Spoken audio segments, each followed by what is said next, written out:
kita lanjutkan lagi. Maaf tadi terputus lagi karena baterainya habis. Jadi gitu ya, nanti coba dari parameter-parameter yang tadi sudah kita bahas nanti dijadikan bahan untuk analisa apabila nanti menghadapi masalah-masalah untuk kasus-kasus yang tentunya nanti ada di bagian ini, bagian block charger.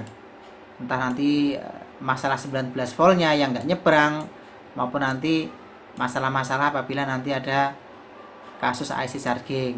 Sebenarnya pembahasan tadi yang saya sampaikan ini belum lengkap karena memang untuk masalah charging ini kalau dijelaskan banyak sekali faktor-faktor yang mempengaruhi. Terus kemudian dari datasheetnya sendiri ini apabila kita pahami lebih jauh ini juga sangat luas. Jadi ini nanti menjadi tugas Anda. Nanti gali sendiri bagaimana fungsi-fungsi yang ada pada IC ini nanti bisa mengacu kepada datasheet ya yang tentunya nanti disesuaikan dengan seri IC-nya masing-masing. Ini kan hanya contoh yang saya ambil dari ISL 88731 gitu ya. Ini fiturnya banyak kalau mau dipelajari untuk IC charger. Jadi seperti akurasi tegangan baterainya ini hingga 0,5%. Jadi memang sangat akurasi sekali. Terus batas untuk akurasi untuk batas arus adapter ini 3% gitu ya. Nanti Anda pelajari. IC ini juga memiliki sirkuit untuk memproteksi baterai yang short. Nah, ini dah memiliki 2 jalur data untuk SM busnya. Ini banyak ya. Untuk pengaturan tegangan baterainya ini 11 bit untuk data digitalnya. Untuk arusnya menggunakan 6 bit. Maksimum untuk arus pengisiannya ini 8 ampere loh, tinggi sekali. Dan jadi dari proses switching yang di sini tadi, yang ini bisa menyediakan arus hingga 8 ampere. Ya. Tuh. Ya nanti Anda pelajari sendiri lah, ini kan banyak sekali. Ini informasi-informasi terkait dengan kaki-kaki yang ada di IC-nya. Nanti fungsinya untuk apa saja. Ini logik-logiknya. Kalau yang ini untuk layout. Jadi idealnya nanti apabila diterapkan di dalam PCB ya bisa mengadopsi dari petunjuk yang ada di sini. Namun terkadang biasanya dari pihak vendor yang membuat motherboard itu nanti banyak nanti kayak semacam di custom. Jadi nanti banyak tambahan-tambahan yang memang sengaja dipasang, komponen-komponen tambahan yang sengaja dipasang. Ya tujuannya nanti untuk proteksi biasanya. Makanya nanti banyak variasinya gitu ya. Ini tabel untuk elektrik spesifikasinya seperti tadi untuk register arus pengisian gitu ya. Nanti ada pelajari. Ini banyak kok kalau mau dipelajari. Terus untuk linear regulatornya bagaimana kan gitu.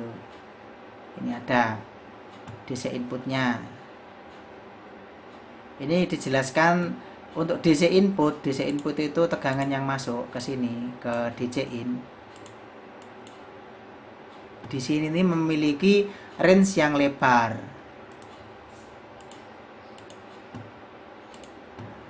Jadi bisa diberikan tegangan antara 8 sampai 26 volt. Jadi tidak harus selalu 19 volt ya.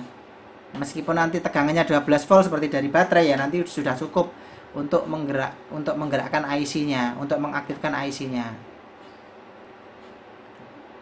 Nah, ini ada semua termasuk tegangan referensi, AC OK, AC in, ini bagaimana nanti Anda pelajari.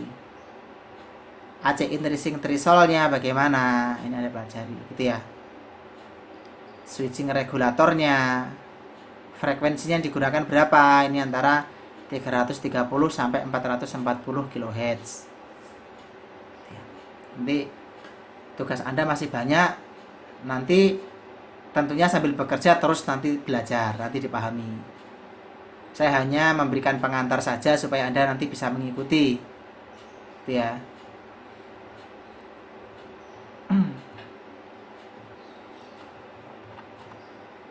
Ini misalkan nanti untuk memahami fungsi-fungsi yang ada di sini bingung, misalkan ini fungsinya untuk apa ya, untuk setiap kaki-kaki yang ada di sini, misalkan untuk AC in, AC OK, atau mungkin nanti untuk VCOM, ICOM, SCL, nanti fungsinya untuk apa ya, ini sebenarnya sudah dijelaskan di sini, nanti Anda tinggal baca fungsi-fungsinya untuk apa saja gitu ya. Seperti ini ICOM untuk kompensasi poin untuk arus pengisian, dan apa ini, regulasi untuk arus adapternya gitu ya. Jadi semuanya ada di sini, tinggal Anda mau belajar apa enggak. Feedback VFB, feedback untuk tegangan baterainya.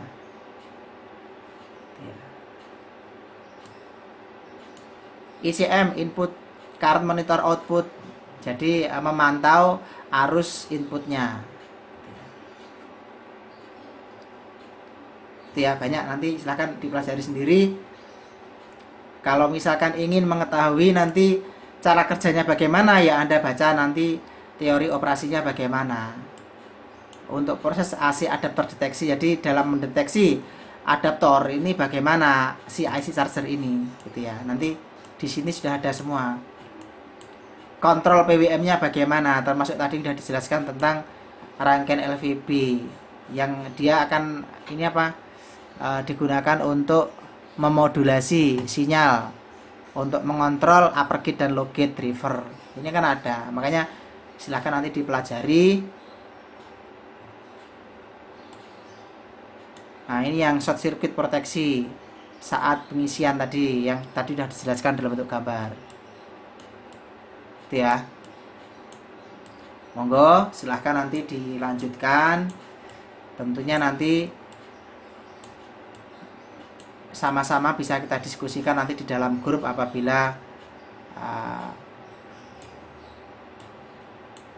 ada hal-hal yang masih dibingungkan. Saya juga sedang belajar kok, maksudnya di sini saya memang membuat materi, tapi bukan berarti saya lebih ahli daripada Anda. Saya yakin Anda juga memiliki keunikan sendiri, pasti memiliki prestasi sendiri untuk bidang elektro, dan sangat kami hargai untuk hal seperti itu.